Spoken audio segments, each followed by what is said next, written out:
Hey, what's up guys? My name is Josh and welcome to another comparison video. Today we're going to be talking about the Sennheiser HD800S and the Headphone Arya. Now there's a couple shout outs that I want to give here and one big disclosure. One shout out is to the owner of the HD800S, Nima. Thank you very much for sending this out. I definitely appreciate it. The other is a shout out to the owner of the Arya, Israel. Thank you very much, man. I appreciate it. And the disclosure here is that I love the Arya. The Arya is my favorite headphone of all time, and just doing this comparison reaffirmed this for me. What I was doing when I was comparing these, and one of the reasons why this is a more interesting comparison than most for me personally was because I was going to kind of save my pennies for a higher end headphone. I wanted to hear the 800S, especially with some aftermarket pads, to see which one I ended up preferring. And I still prefer the Arya, that is my preference. But I also want to give it a fair shake in comparison to the 800S because there's a lot of benefits to the 800S. Now real quick before we get too far down into this comparison, I want to bring up, if I were to buy the 800S, I want to bring up a set of pads that I would recommend buying with it, just because it leans a little bit towards my preference of sound signature. And that's going to be the Tacony hybrids for the HD800. They're about $100, so they're very expensive, but between the look of the pads looking like they could have honestly been shipped straight from the manufacturer like this, like it's one of the best pad fitments I've seen on any headphone. These are super high quality pads, and Tacony is not paying or asking me. I'm not affiliated with Tacony in any capacity. These are actually from the owner of the 800S as well. And I like these on that 800 the most. They're also a little bit more comfortable. I would personally spend the extra money to get the slightly warmer, slightly smoother sound signature that those pads give the 800. Still a very analytical, detailed experience, but it just takes a little bit of the edge off. So let's go ahead and talk about the build, starting with quality. 800S takes it for quality. They both use pretty much entirely plastic builds with a couple of metal bits here or there, but for the most part it's plastic. But the tolerances for everything on the 800 are a little bit tighter, and these do tend to last for years. And when it comes to quality of a brand, Sennheiser for me has always been extraordinarily consistent with their professional or audiophile equipment. Not so much their consumer grade stuff, but their audiophile equipment has always been extraordinarily long lasting and consistent item to item to item. Headphone, I unfortunately can't say the same thing about. They're a little bit sketchier when it comes to the build consistency as a brand. Although, when it comes to my personal comfort, I much prefer the Arya. Now, what's funny though is that even among Headphones, I think that this is the most comfortable Headphone that I've tried. So you've got the HD1000 V2, which is basically this build, but a little bit heavier. So this wins it out for that. I also like this headband. It's a little bit softer than the leather headband that's on the 1000. Then you have the Ananda, which doesn't swivel, so it doesn't conform to the head as well. Then you have the Edition X, which does swivel a little bit, but I find the headband less comfortable than this. Then you have the Sundara, and the Sundara doesn't really have that big of ear pads, and it doesn't swivel either. And so of the headphones that I've tried and spent a lot of time with that are Headphones, this is the most comfortable among them. And between the two, that's the headphone that I would much rather wear for hours and hours and hours while listening to music over the 800S. Okay, so now let's talk about amp pairing. And you'll hear a lot of times people talk about the 800S and say that it is amp picky. And like I said in the review, it is. But so is the Arya. But they're picky in different ways, and they have kind of a different system of showing you what the amplifier can do. So the way that I look at the 800, while it always sounds like an 800, it really is going to pick up whatever characteristics that the amp has. It's going to be a little bit more revealing than the Arya in that capacity. And you can get everything from a really shrill, thin experience while listening to this to a very full and rich experience as far as the 800 sound goes. You can have a fuller and richer experience. But it's kind of like a chameleon, right? Like sometimes you'll have an amp that seems like it'd be great and it's great with every other headphone, but then it's not great with this. And then vice versa. You can have an amp that sucks for everything else and is great with this. So where this is different from the Arya is that the Arya to me always sounds like the Arya sound, but it kind of has like different stages or different levels, and it kind of like unlocks a different level of that same sound signature the higher and higher you go in terms of not necessarily price, but the quality of the amplifier, and this could be everything from the measurements to the actual power output of it. And the Aryas do need a little bit more juice than the 800 does. And when you give it more juice and you give it quality juice, like even like something like a THX 789 is plenty for both quality and quantity of power. But man, those things really come alive, and they open up and become like a more vibrant sound, the kind of higher and higher quality that you go with the amplification. But it always kind of sounds like the Arya, whereas the 800 is more of a chameleon and can kind of bounce around for sound quality. Now, I'm not going to say that this means that one is better than the other or anything like that. I think it's more just like, be consciously aware that when you try the 800, if it doesn't sound right to you, you may want to change your amp before you think about getting another headphone. Just like go and try it on with friends if you can, or something like that, and just see if you can get something that fits it a little bit better. Okay, so now for sound quality. And this is where my bias is going to be coming up a lot here. So treble here it's kind of a toss-up.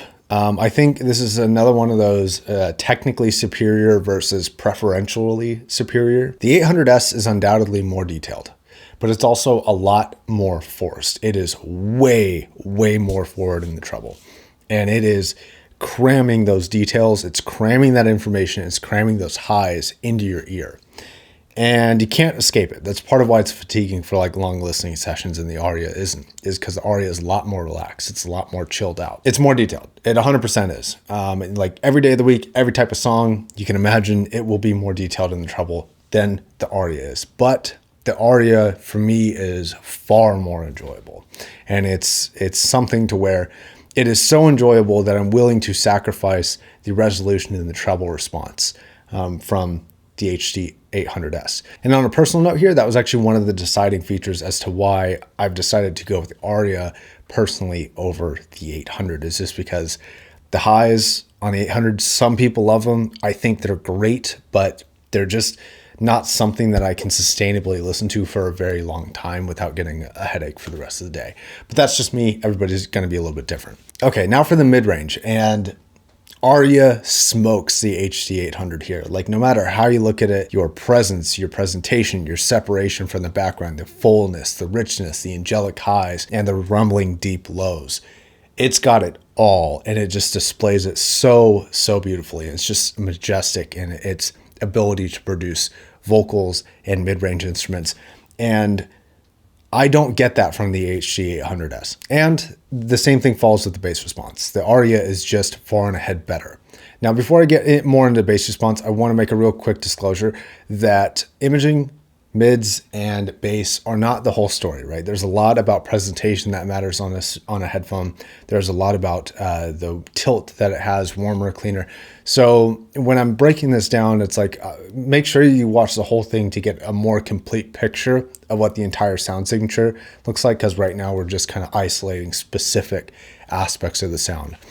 And I'm just saying this, it doesn't seem too one-sided, because there is some really strong benefits of the HD800S coming up. But the bass, the reason why it's better is the quality, the depth, the scale, and how kind of holographic and see-through it is. In fact, I think the Arya probably has the most unique sounding bass of any headphone that I've listened to. Personally, I think it separates itself from the rest of the pack, and not necessarily for generic things like texture or dynamics or even quantity of bass. It's not the strongest in any of those categories, but what it does have is a sense of scale and a sense of transparency that you can just see completely through the bass. You still get it, but you can just completely see through it.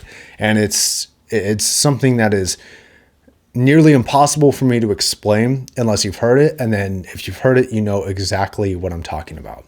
And even some crazy people who have heard it still don't like it. And that's up to them. But I fucking love that part about it. Okay, now on to imaging and soundstage. I think imaging is about equal for both. They're both really, really good there. When it comes to soundstage though, it's undeniable that the 800 is probably one of the best soundstaging headphones ever, if not at the price. It certainly is. It is phenomenal for soundstage, both for layering capability and total width capability and forward placement, rear placement, side placement. It's got it all. It is super complete there. Now the Arya definitely has all that stuff too. It's really good for soundstage. Like if you were to just look at this headphone As a $1,600 headphone, I think that the soundstage and the imaging is exactly what you would expect at $1,600. But the HD800 is on another level. It is really spectacular. Okay, now that is almost a complete story, but I think there's a bigger discussion to be had here, and something that I really picked up on and honed in on and was trying to decide whether or not it was good or bad for me.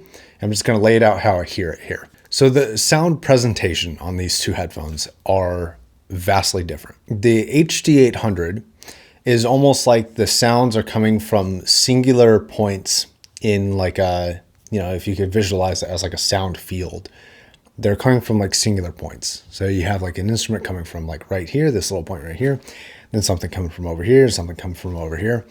But everything sounds kind of small, right? The vocalist sounds small. The big drums don't really seem that big. They're kind of finite for their placement, which makes the imaging really good and the soundstage fantastic. But when you compare that to the Arya has a sense of scale and a sense of size and a sense of just epic grandness and especially vertical height of sound. I mean, the thing just sounds fucking huge. And I say that separately from sounding wide. I still think the 800 is wider, but it does not have the size that the Arya has. The Arya stands out above almost every other headphone outside of a few planars and a couple of electrostats that are able to do that size thing. It's very unique. I've never heard a dynamic able to do it like this. And that differentiation of sound, for me, I like the scale. I like the size of things. It seems like you're listening to like giant like planar speakers that are just like blasting from like every direction. It's fantastic. But that's not always going to be everybody's preference. And I admit that, it's not one of those things that I think is technically better. It's one of those things that's preferentially better, and it just depends on what you like. That's the best way that I can describe it. If you haven't heard it, I don't know how much sense that makes, but that is a difference between these two headphones, and another reason why I personally prefer the Arya. Okay, so conclusion time.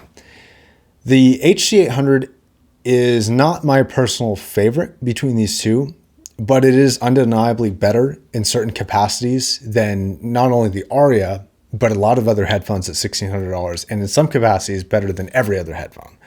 Like soundstage, I've not heard a headphone equal in soundstage yet. The Arya has its own strong benefits too from a technical perspective, but here I'm going to, because this is more of a personal comparison for kind of my own personal sake, and I'm just happen to be putting it into video. I am going to insert my conclusion here, which, if you haven't figured it out already, is going to be that the Arya is still the king, still the best. Okay, so I think that's going to wrap it up, guys. Thank you very much for watching. Like the video if you like it. Please leave a comment in the comment section down below if you have any thoughts and opinions, whether you like or don't like one headphone or the other. Please make sure that you subscribe to the channel to stay tuned for more videos in the future. Check out the links to everything in the description down below. And that's going to be affiliate links to help support the channel if you want to, Patreon links, t-shirt links, all that fun monetization stuff. I do appreciate you guys checking this out. And until the next video, my name is Josh, signing off.